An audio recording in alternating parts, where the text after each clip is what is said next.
Today is my birthday, and it's a special day for my family. I want to give you a very, very important advice through this video because I consider you are part of my family. So, just close your eyes for 5 seconds and imagine this that you are sitting in a real examination hall और आप pre का paper दे रहे हैं. आपके सामने paper आता है, आपके दिल की धड़कनें बढ़ जाती हैं, हाथ में पसीना आने लगता है. लेकिन पेपर देखते देखते आपके चेहरे पे एक स्माइल आती है कि आधे क्वेश्चंस तो मैं कर सकती हूँ. लेकिन ये स्माइल इसलिए नहीं है कि आप गेस कर पा रहे हैं, बल्कि ये स्माइल इसलिए है कि आपने प्रीवियस ईयर क्वेश्चन पेपर को अच्छे से एनालाइज किया है, उसके अकॉर्डिंग सिलेबस से मैप करके अपने नोट्स प्रिपेयर की है और एग्ज़ाम ओरिएंटेड प्रिपरेशन की है. और यही होता है power of previous year question paper, जो कि आपके फियर को कॉन्फिडेंस में बदल देगा. Now watch this video till the end. I am going to tell you 5 most important steps कि PYQ के बिना आप एग्ज़ाम नहीं निकाल पाएंगे. ये PYQ बहुत इंपॉर्टेंट होते हैं irrespective you are giving any examination in your life. UPSC, PCS, NDA, CDS, SSC, railway, banking, कोई भी एग्जामिनेशन अगर आप देना चाहते हैं. देखिए, हम जब इस प्रिपरेशन को स्टार्ट करते हैं तो हम NCERTs पढ़ते हैं, हम बहुत मेहनत करते हैं, स्टैंडर्ड बुक्स को पढ़ते हैं, टेस्ट लगाते हैं, इतना पैसा खर्चा करते हैं, अपना ड्रॉप लेते हैं या जॉब के साथ तैयारी करते हैं, बहुत कुछ सेक्रीफाइस करते हैं, अपने सोशल लाइफ, अपने रिलेशंस, अपने फूड हैबिट्स को, घर वालों से दूर रहना, बहुत कुछ सेक्रीफाइस करते हैं. और इवेंचुअली फिर ऐसा लगता है कि कुछ समझ में नहीं आ रहा है. कुछ महीने के बाद लगता है कि सवाल देखा देखा सा लग रहा है, लेकिन हम सॉल्व नहीं कर पा रहे हैं. ये सवाल कहाँ से आ गया, ये तो हमने पढ़ा ही नहीं था. यूपीएससी बार बार ऐसे कैसे पूछ सकती है. These are the few questions जहाँ पर आपका एक सिंगल सोर्स काम आता है एग्जाम को समझने के लिए, वो है previous year question paper. So let's get started. Step number 1, जो कि बहुत इंपॉर्टेंट है इसलिए क्योंकि आगे के 4 स्टेप्स कैसे जर्नी रहेगी आपकी वो डिसाइड करेगा. इस स्टेप में हम लोग PYQ का एक सोर्स लेंगे, यानी कि ई बुक या handbook, which ever is the best. Please compromise मत करिएगा इस जगह पे, क्योंकि हम इतना स्पेंड करते हैं अपने लाइफस्टाइल को मेंटेन करने के लिए, अपने अकोमोडेशन के लिए, खाने में, देन फाउंडेशन में तरह तरीके की किताब लेते हैं, टेस्ट सीरीज़ लेते हैं. लेकिन एक PYQ की किताब जिसमें हमें लगभग पूरे ईयर में 15-20 बार हमें उसको पढ़ना पड़ता है, हमें उसको रेफ़र करना पड़ता है, और उससे अगर हम कॉम्प्रोमाइज़ करेंगे तो फिर हमारी आगे के 4 स्टेप्स जो हैं वो अफेक्ट होंगे. नाउ, किस तरीके की किताब आपको लेनी चाहिए, एक अच्छी PYQ की बुक कौन सी होती है? नंबर 1, जब से हमारा सिलेबस चेंज हुआ है, आप 2013 से लेकर 2025 तक के PYQ की किताब ले सकते हैं, चाहे वो प्री हो गया या मेंस हो गया. अभी हम लोग थोड़ा सा मेंस ओरिएंटेड बात करेंगे, क्योंकि अभी हमें मेंस रेडी होना है बाय दिसंबर तक. उसके बाद प्री के लिए भी हम वीडियो लेकर आएंगे. आपके मेंस के PYQ की किताब होगी कैसे? वो ईयर वाइज बाइफरकेट होना चाहिए. फिर पेपर वाइज, पेपर 1, 2, 3, 4 और ऐसे ये बाइफरकेशन होना चाहिए. पेपर वाइज के अंदर सब्जेक्ट वाइज में कौन कौन से टॉपिक हैं जो कि सिलेबस से मैप हैं, और उस टॉपिक को माइक्रो टॉपिक में कैसे फ्रेगमेंट किया गया, यानी कि माइक्रो थीम्स में.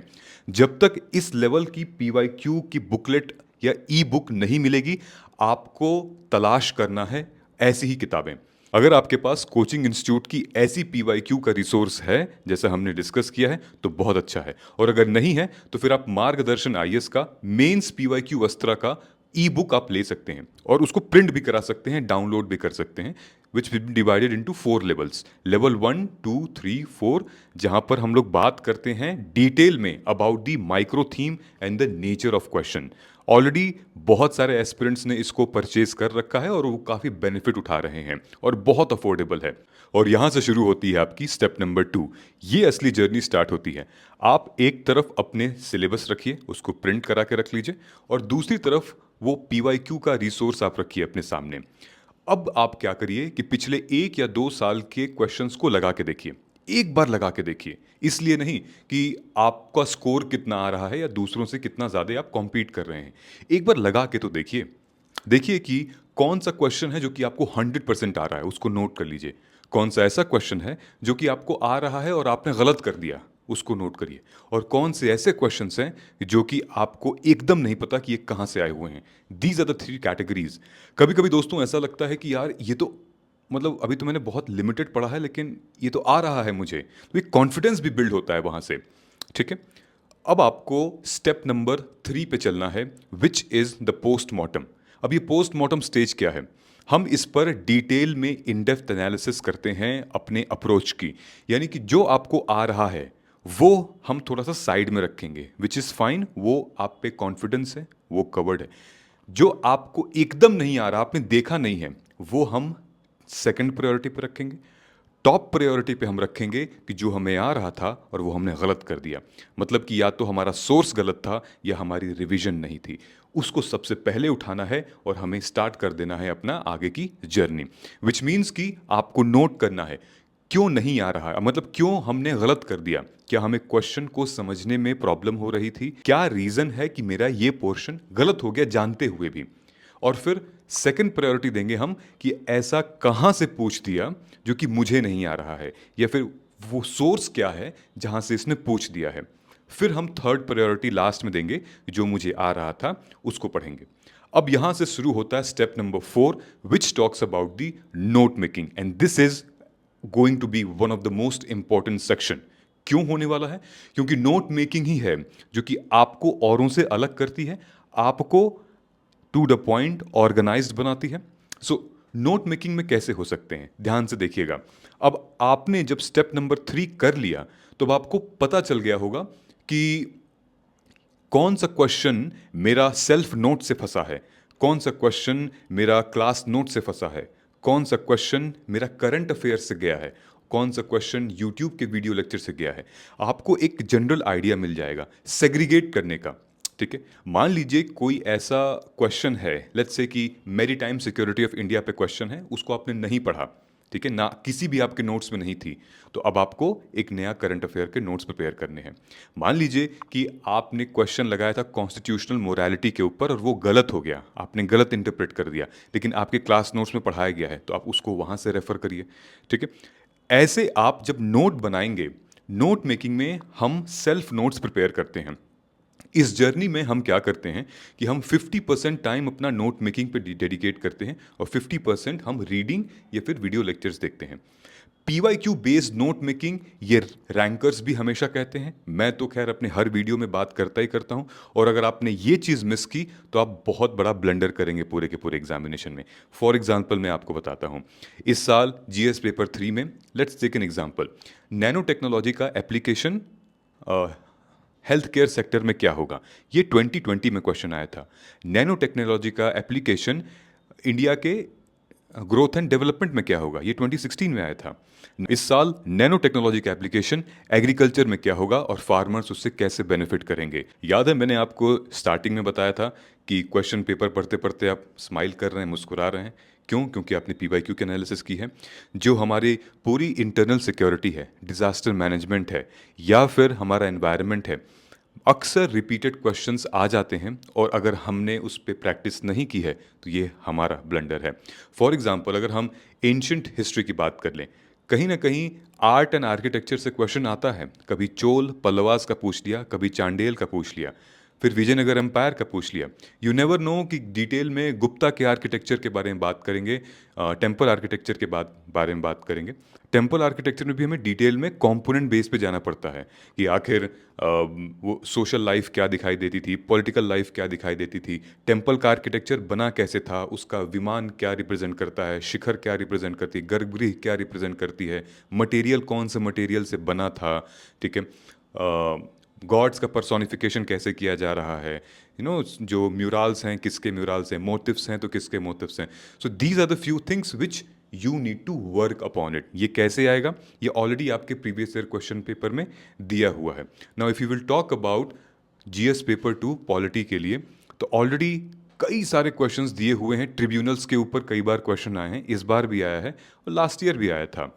सो रिपीटेड थीम पे अगर हम टॉपिक पे उठा के क्वेश्चन नोट्स अपने प्रिपेयर करें, that would be very very good. So for example note making में क्लियरली इस स्टेप में आपको करना क्या है, आपने प्रीवियस ईयर क्वेश्चन पेपर देखे, let's say impact of colonialism on India. Impact of colonialism on India में लगभग 12 क्वेश्चन आए हैं पिछले 13 सालों में। हर एक इम्पैक्ट का आपको नोट क्रिएट करना है। जैसे impact of colonialism on the artisans and handicraft, impact of colonialism on the industrialization, impact of colonialism on the peasants and indentured labor, impact of colonialism on the socio-economic life of Indians. जब आप notes prepare करेंगे तो आपको बहुत clarity लगेगी कि अब आपके topic wise, syllabus wise, exam oriented wise कैसे आप पढ़ पा रहे हैं, समझ पा रहे हैं चीज़ों को, एग्जामिनर का माइंडसेट क्या समझ पा रहे हैं आप। ओके, सो ये सारी की सारी चीज़ें गाइज ऑलरेडी मैं अपने मार्गदर्शन आईएएस के मेंस गाइडेंस प्रोग्राम में और आने वाले टाइम में प्रीलिम्स गाइडेंस प्रोग्राम में करवाता हूँ।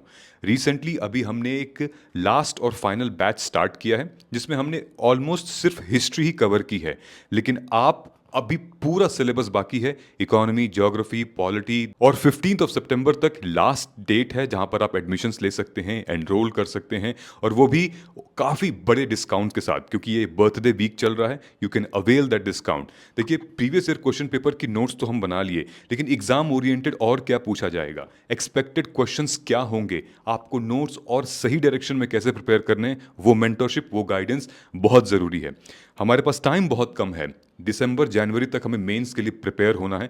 तो अगर हम एग्ज़ाम ओरिएंटेड पढ़ेंगे, हम आपको अपने सेशन में एग्ज़ाम ओरिएंटेड ही पढ़ाएंगे। मैं आपको इसी वीडियो में लास्ट में एक वीडियो क्लिप दिखाऊंगा। स्टूडेंट्स का जो फीडबैक है हमारे इस सेशंस के लिए, आपको समझ में आ जाएगा कि वो ढूंढना क्या चाहते थे और उन्हें मिल क्या रहा था। एक्चुअली में तो उन्हें इस जैसे प्रोग्राम की तलाश थी जो कि बहुत क्लैरिटी देता है, एग्जाम ओरिएंटेड रहता है। And last but not least, which is the fifth step, talks about the revision. The fifth step talks about your value addition. The fifth step talks about your answer writing. यहाँ से आप answer writing करना शुरू करिए। किसकी answer writing? Expected questions की, जो कि प्रोबेबल क्वेश्चंस बन सकते हैं। फॉर एग्जाम्पल, मॉडर्न हिस्ट्री में अभी तक क्वेश्चन पूछा है, compare the ideology of Gandhi versus Tagore, Gandhi versus Ambedkar, Gandhi versus Subhash Chandra Bose. अभी तक इन्होंने गांधी वर्सेस नेहरू नहीं पूछा है, गांधी वर्सेस जिन्ना नहीं पूछा है। सो अभी ये एक्सपेक्टेड थीम हो सकती है कि पूछा जा सकेगा, आपको प्रोबेबल क्वेश्चन से करना पड़ेगा। सो स्टेप नंबर 5 में हम इसको रिवीजन करेंगे, अपने ही नोट्स को, और फिर पीवाईक्यू के बेस पे हम इसको एनालाइज करेंगे कि और क्या आ सकता है, और फिर वैल्यू ऐड करेंगे करंट अफेयर्स को करके। आप कमेंट करके बताइएगा कि इन 5 स्टेप्स में से आप कौन सा स्टेप मिस कर रहे थे, कौन सा स्टेप आप फॉलो कर रहे थे, जिससे हमें ये पता चलेगा कि अपने प्रिपरेशन में कहाँ गैप है। और जो हमारी पीवाईक्यू की बुकलेट है, यानी कि मेंस के पीवाईक्यू की, वो हिंदी और इंग्लिश दोनों मीडियम में उपलब्ध हैं, और वो भी लेटेस्ट एडिशन के साथ। तो आप आज ही जाइए हमारे मोबाइल ऐप पे और हमारे वेबसाइट पे, दोनों प्रोग्राम पड़े हुए हैं, आप जाके इसको बाई कर सकते हैं और अपनी प्रिपरेशन को आज स्टार्ट कर सकते हैं। दोस्तों, इसी तरीके की और वीडियोस अगर आप देखना चाहते हैं तो कमेंट करके बताइए कि और किस तरीके की वीडियो, किस टॉपिक पे आप वीडियोस देखना चाहते हैं, ताकि हम बनाएं, आपकी क्लैरिटी हो। और चैनल को लाइक, शेयर और सब्सक्राइब कर दीजिएगा। We are about to hit 1 lakh subscriber, और आपके बिना ये बहुत अधूरा रहेगा। मिलते हैं अगले वीडियो में। जय हिंद, जय भारत। एक्चुअली मैं आपको फॉलो करता था, आपके वीडियोस और वो सब देखता रहता हूँ, मतलब स्ट्रेटेजिकली, और वो तो उससे फिर मुझे लगा कि नहीं, मुझे मेंटरशिप यहाँ से प्रॉपर मिल जाएगी मेरे ईयर के लिए। वो आपके एनालिसिस वीडियोस होते हैं पेपर के। यूट्यूब में आपको 2-3 महीने से फॉलो कर रहा था। जैसे आपका जो प्रिपरेशन स्ट्रेटेजी वाला वीडियो होता है कि क्या करना चाहिए क्या नहीं करना चाहिए, सबसे मेन चीज प्रीवियस ईयर पेपर से कैसे लिंक करना है वो कहीं नहीं बताया जाता। बस बताया जाता है कि हाँ लिंक करना है, कैसे लिंक करना है वो मेन चीज है। जो एक गाइड है वही मिसिंग था इतने दिनों से, मतलब कि मैंने पुराने वीडियोस देखे तो मैंने कहा आपसे आपको बहुत कुछ मिल रहा है। जिस तरीके से आप एनालाइज कर रहे हो, पेपर चेंज कैसे हो रहा है, क्या हो रहा है। अभी समझ में आ रहा है, हिस्ट्री हम चल रहे हैं तो अच्छा आ रहा है, आ रहा है, अच्छे समझ में आ रहा है मेरे को। ठीक है। नोट्स प्रिपेयर कर रहे हो? जैसे कंटिन्यू प्रिपेयर कर रहा हूँ नोट्स में, मगर वो सब पीआईबी में था और आपने पढ़ाया था टू द पॉइंट, प्रिसाइज पढ़ाते हो। क्योंकि जब इंटरनेट पे सब एक गंद फैली हुई है जरा यूट्यूब पे, वो स्ट्रेटेजी, तो जब एग्जाम के जब कमिंग नजदीक आते तो लगाते हैं मैराथन, 8-8 घंटे, 12-12 घंटे, 16-16 घंटे। पीवाईक्यू को मैप कैसे करना है, क्या इंपॉर्टेंस है, एग्जाम ओरिएंटेड क्या पूछ रहे हैं, ये रेलेवेंट है। तो लेक्चर से इतना कोई बेनिफिट नहीं मिला, बस एक बेसिक तैयार हो गया। बाकी जैसे मैं पॉलिटी अभी नोट्स बना रहा हूँ ना, तो मेरे को तो मतलब वैसा लग रहा है कि मतलब वो लेक्चर देखे वो तो कुछ भी नहीं था, असली चीज तो ये है।